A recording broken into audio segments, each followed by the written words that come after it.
Catholic growth under communism, an idea that feels like a paradox. In lands where faith is chained, it refuses to die. Instead, it grows like fire beneath the ashes. Across the last 5 communist nations, China, Vietnam, Laos, Cuba, and North Korea, religion is watched, every church shadowed, and each mass becomes a trial of courage. Yet against walls of restriction, Catholicism rises quietly, like a river carving through stone, unstoppable, resilient, alive. This is not just growth. It is a battle for hope, for courage, for the very survival of faith. Today, we uncover 10 shocking facts about Catholic growth in communist countries, truths that will both stun and inspire. Stay tuned, because in the next few moments, you'll hear what few dare to say aloud. If you enjoyed this journey of faith, don't forget to like the video and subscribe for more inspiring stories. Number 1. A diplomatic breakthrough, or a dangerous trade-off. In recent years, the Vatican has entered uncharted territory, reaching cautiously into the communist world of Asia. What emerges is not just diplomacy, but a gamble that balances faith against politics. The most dramatic example is China, where a confidential agreement on the appointment of bishops reshaped centuries of precedent. For the first time, Beijing gained influence in choosing shepherds for its Catholic flock, while Rome retained only the power to approve or reject. This compromise opened the door to dialogue, but also raised troubling questions. Has the Vatican preserved unity or surrendered too much to state control? Meanwhile, in Vietnam, relations advanced in remarkable ways. The Holy See elevated its mission to the level of a full embassy, and a senior Vatican envoy arrived in Hanoi for talks unseen in decades. On the surface, these gestures looked like a thaw in relations, a fragile bridge built across a gulf of ideology and suspicion. Yet beneath the pageantry lies a harsher reality. In China, the Vatican's silence on human rights abuses has become noticeable, leaving underground communities, those who risk arrest by refusing to register with the state, feeling forgotten. In Vietnam, priests and lay leaders still find themselves monitored, harassed, or even detained whenever their work strays beyond officially sanctioned boundaries. For the faithful in these nations, diplomacy can seem like a distant chess match, where the pawns are ordinary believers caught between survival and sacrifice. To them, high-level handshakes mean little when daily life still demands courage in the shadows. The Vatican wagers that patience will bring greater freedom. The question is whether the price of compromise is too high for those who continue to carry the cross in silence. Number 2. Nationwide surveillance, where every sermon, every priest, and every worshiper is watched. Across communist nations such as China, Vietnam, Cuba, and Laos, religion is not simply regulated but dissected under the eye of the state. In China, entire congregations walk beneath cameras armed with facial recognition, their identities cross-checked against national databases. Attendance at Mass becomes a statistic, each visit mapped into a digital profile. Faith here is not private devotion, but an entry in a government file. Vietnam takes another route. Priests are ordered to hand over full transcripts of major homilies before they preach, forcing them to craft sermons that fit neatly into official guidelines. The pulpit, meant to be a place of truth and conviction, becomes a stage scripted by authorities. Cuba issues quiet but firm warnings. Clergy are forbidden to touch on subjects like human rights or the island's economic struggles. Even sacred liturgies must avoid the unspoken lines of politics. And in Laos, the intrusion is physical. State officials sit openly in the front pews, pens in hand, recording prayers and hymns, their presence a silent command that worship conform to state expectations. Together, these practices weave a net so tight that even within the walls of a church, the sacred feels invaded. Surveillance dictates the rhythm of worship, shaping not only the words of priests but the very posture of believers. Number 3. Faith on the margins, quiet, fragile, yet undeniably real. In China and Vietnam, every visible trace of Catholic life bends under government scrutiny, especially in rural villages and unregistered parishes where oversight is heaviest. Worship here is not public celebration, but a careful dance within boundaries drawn by the state. Priests often cannot travel freely. A single pastoral visit might require permits from multiple offices, and even then, approval is uncertain. Large gatherings are almost impossible, so the faith survives in miniature. A living room turned into a chapel, whispered prayers around a kitchen table, children taught catechism in hushed tones under the watch of trusted neighbors. These gatherings rarely leave a digital footprint. Instead of social media or open announcements, invitations move by word of mouth, hand to hand, like contraband hope. Leaders know the risks. Every sermon, every baptism, every whispered hymn could bring surveillance or punishment. Yet they continue, weighing danger against duty. Good. Technology occasionally slips into this world. A short reflection shared discreetly, a message circulated among believers. But there is no vast underground web of encrypted worship. What endures instead is something quieter and more stubborn. A rhythm of faith carried by small circles, steady and unseen, keeping the flame alive where the eyes of authority never fully reach. Number 4. A silence that swallows shepherds. Since 2018, more than 10 bishops from China's underground Catholic Church have vanished after refusing to align with the state-controlled Patriotic Catholic Association. Their absence is more than disappearance. It is deliberate erasure. Some are believed to live under indefinite house arrest, confined within their own walls, cut off from phones, letters, and visitors. Others are hidden in undisclosed facilities, detained without trial, their fates unknown even to their families. One haunting case is Bishop Joseph Zhenu of Xinjiang, seized during a sweeping raid in 2021 alongside priests and seminarians. Years later, no word, no explanation, only silence. This silence leaves dioceses fractured, without bishops, ordinations stall, sacraments requiring episcopal authority vanish, and entire faith communities drift without recognized leadership. In the vacuum, lay leaders, often with little formal training, step forward, conducting prayer, organizing worship, and guiding parish life under the constant shadow of surveillance. For Rome, appeals for release echo occasionally across diplomatic channels, but without unified international pressure, they fade unheard. On the ground, believers watch as their shepherds are taken one by one, knowing each arrest not only cripples a diocese, but also serves as a warning. Loyalty to Rome carries a cost measured in disappearance. Number 5. The secret pact between Rome and Beijing, a deal cloaked in shadows. In 2018, the Vatican struck a groundbreaking yet deeply controversial agreement with China, reshaping centuries of practice in appointing bishops. What had always been Rome's unquestioned authority was now entangled with the communist state. The arrangement, quietly renewed multiple times since, allows Beijing to propose candidates for bishop while the Pope retains, at least on paper, the final word. Yet not once has there been a public example of Rome rejecting China's choice. The silence has bred suspicion. Is the Vatican truly exercising authority, or simply rubber-stamping the will of the state? What makes the deal even more unsettling is its secrecy. The full text has never been revealed.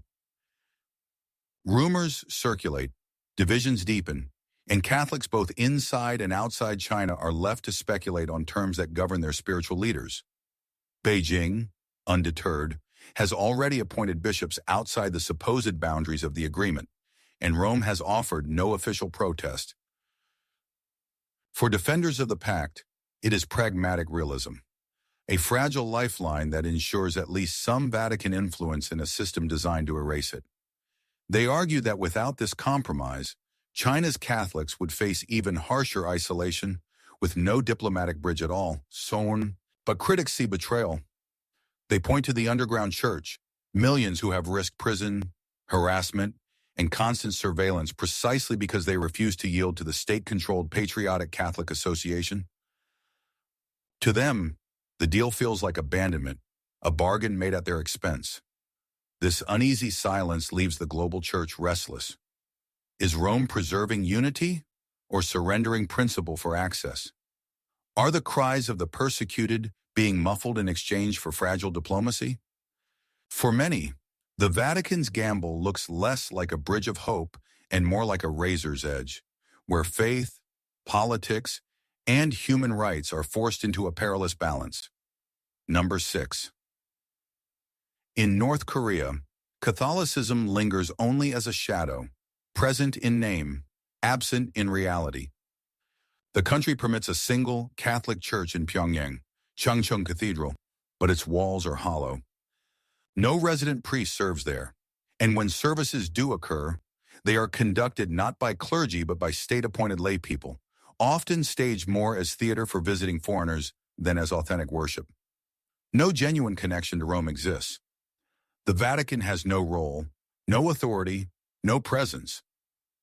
What happens inside the cathedral is carefully choreographed, its rituals stripped of sacramental life, its prayers little more than a performance designed to prove tolerance to the outside world. The truth about believers inside North Korea is nearly impossible to measure. U.S. reports cautiously suggest a few hundred may exist, but human rights organizations warn that anyone caught practicing the faith outside state-sanctioned venues faces brutal punishment, imprisonment, torture, even execution. In such an atmosphere, silence is survival, and secrecy is the only sanctuary. This bleak reality is thrown into sharper relief by the past. Tourney. Before the Korean War, Pyongyang was once known as the Jerusalem of the East, a thriving hub of Catholic and Protestant life, home to tens of thousands of faithful, bustling parishes and religious orders. That flourishing community was dismantled through war and repression, clergy arrested, executed, or exiled, churches shuttered, traditions crushed beneath ideology. Today, all that remains is a facade, one cathedral under government control, a hollow monument to a faith that once thrived openly. The living church survives only beyond its borders, carried in the memories of exiles and whispered in the stories of families who remember a different Pyongyang. Number 7. In Laos, Catholicism has nearly doubled in less than a decade. An unlikely surge in one of Southeast Asia's most tightly controlled religious landscapes, from barely 50 or 60,000 believers in the mid-2010s. The Catholic population has swelled to nearly 100,000 by 2022, a growth that defies the heavy hand of surveillance. Roma. The church here is small but strikingly resilient. 47 priests, over 100 religious sisters, and more than 180 parishes and mission stations scattered across remote valleys and mountain villages. Much of this growth comes not from the cities but from ethnic minority groups such as the Hmong and Khmu, who have embraced the faith through quiet conversions and discreet missionary work permitted only in carefully restricted forms. Every movement of the church, however, takes place under the state's watchful eye. Priests must obtain official permits to leave their parishes, even for simple pastoral visits. Repairing a roof or expanding a chapel can mean months, sometimes years of bureaucratic delays. As layers of approvals pile up, even the holiest celebrations, like ordinations and feast days, unfold under the gaze of state officials seated prominently in the front pews, their presence an unmistakable reminder of control. Yet beneath this rigid framework, Catholic life finds ways to spread. In rural hamlets, new communities often begin with a handful of families praying in their homes. Slowly, these gatherings blossom into mission stations and, eventually, recognized parishes. Where priests cannot reach, catechists carry the torch, teaching, organizing prayer, and sustaining faith in the absence of clergy. That the Catholic population has nearly doubled under such constraints is more than a statistic. It is testimony to a quiet but unyielding persistence, a faith that grows even when every step forward is shadowed by authority. Number 8. In Cuba, Catholic identity is widespread, But active worship is rare.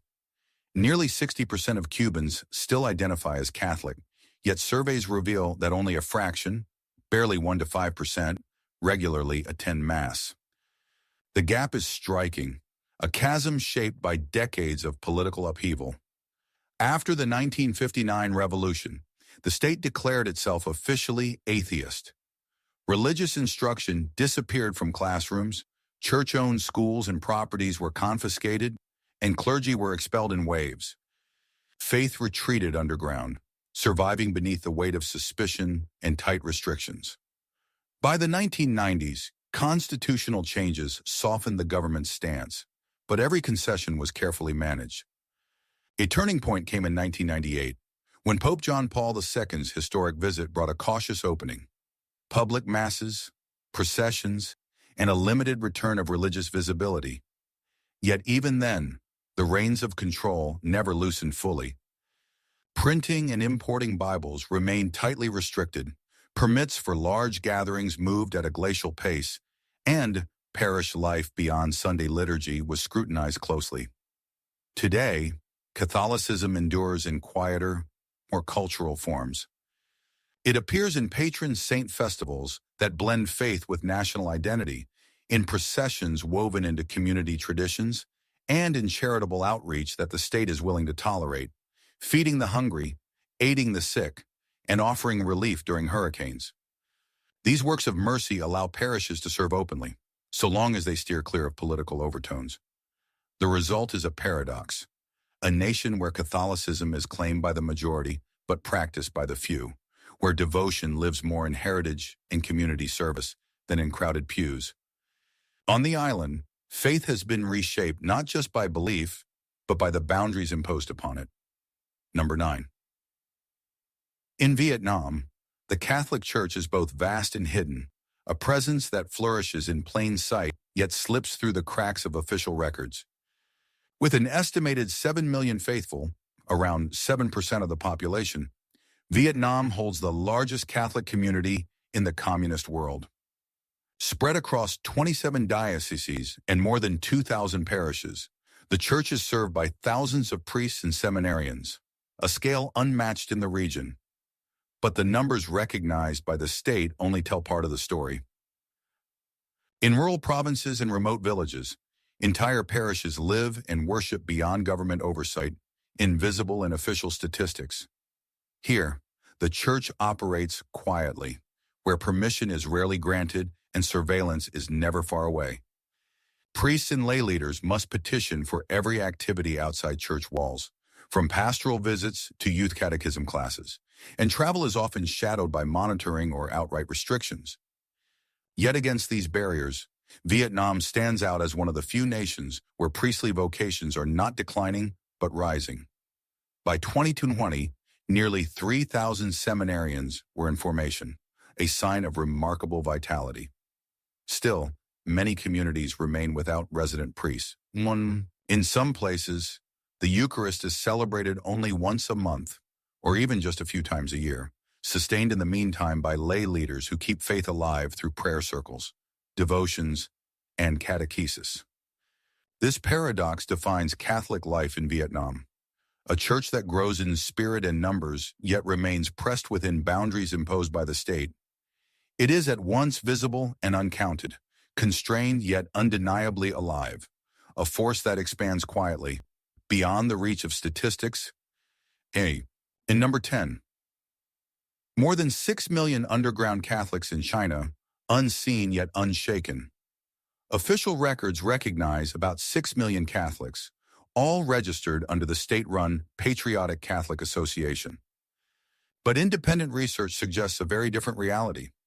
The true number could be closer to 10 or even 12 million, with nearly half belonging to outlawed underground communities that remain fiercely loyal to Rome.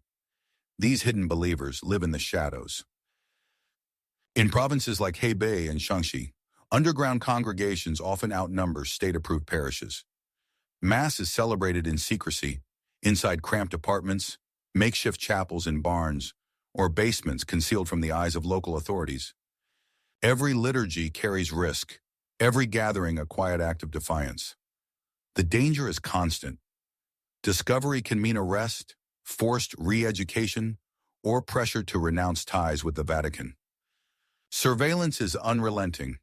Cameras with facial recognition line church entrances. Movement is tracked digitally, and communication is quietly monitored. Even within state-sanctioned churches, the presence of technology serves as a reminder that faith is never free from scrutiny. And yet, this hidden network flourishes. Families whisper prayers by candlelight, priests risk imprisonment to bring the sacraments, and entire communities sustain one another under relentless watch. In the heart of one of the world's most advanced surveillance states, the endurance of China's underground Catholics is not only survival, it is proof that faith can grow even in the narrowest spaces where freedom does not exist. Their stories reveal a powerful truth. Faith always finds a way, even when it is forced into the shadows. Which part of this journey struck you the most? Let us know your thoughts in the comments. We'd love to hear your perspective. If this video gave you a glimpse into the hidden struggles and quiet triumphs of Catholics living under communism, don't forget to hit that like button and subscribe for more deep dives into faith's endurance around the world.